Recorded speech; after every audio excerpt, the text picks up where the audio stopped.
రాజమండ్రి గోదావరిలో పడవ మునిగి ఇద్దరు మృత్యువాత పడడం పూర్తిగా ప్రభుత్వ వైఫల్యమేనని విమర్శించారు మాజీ ఎంపీ మార్గాని భరత్. గోదావరిలో బోట్ల రాకపోకలపై అధికారులకు ఏమాత్రం నియంత్రణ లేదని మండిపడ్డారు. రాత్రిపూట అక్కడికి వెళ్ళింది దేనికి? చేపల వేటకి వెళ్ళారా? లేని పక్షంలో ప్యాకాట్ ఆడుకోవడానికి వెళ్ళారా? కోడి పందాలకు వెళ్ళారా? లేకపోతే అక్కడ ఏదన్నా పార్టీ ఏమన్నా జరుగుతుందా? అసలు ప్రభుత్వం ఏం చేస్తుంది? ఎందుచేతన ప్రభుత్వము ఇంత నిర్లిప్తంగా ఉంది? ఇప్పుడు ఇక్కడ ఏపీ టూరిజం వాళ్ళకి సంబంధించి అక్కడ బ్రిడ్జ్ లంక దగ్గర ఒక బోట్ వెళ్తూ ఉంది. ప్రతిరోజు కూడా రెస్టారెంట్ పేరు మీదన అక్కడ బోట్స్ వెళ్తూ ఉన్నాయి.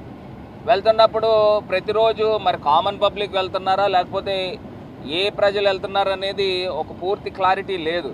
అసలు గోదావరి పైన మీరు రెస్క్యూ ఆపరేషన్స్ ఏం చేస్తూ ఉన్నారు? నిన్న జరిగింది ప్రమాదం 7:30-8 గంటల ప్రాంతంలో జరిగిందన్నారు. రెస్క్యూ ఆపరేషన్కి ఎప్పుడు వచ్చారండి? 11 గంటలకి 10:30కి వచ్చారని మాకున్న సమాచారం.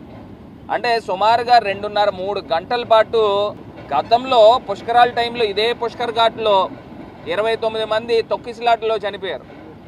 ఇదే పుష్కర్ ఘాట్లో మరి నిన్న బోట్ తిరబడిపోతే 12 మంది అక్కడ మునిగిపోతే 10 మందికి ఈత వచ్చంట. వాళ్ళు ఈదుకుంటూ వచ్చేసారు. మరి మిగతా వాళ్ళు ఇద్దరికి ఈత రాదో మరి ఈత వచ్చా కూడా తెలీదు. మరి ఇంత ప్రమాదమైన పరిస్థితుల్లో ఉన్నప్పుడు అసలు ఏం జరుగుతూ ఉంది?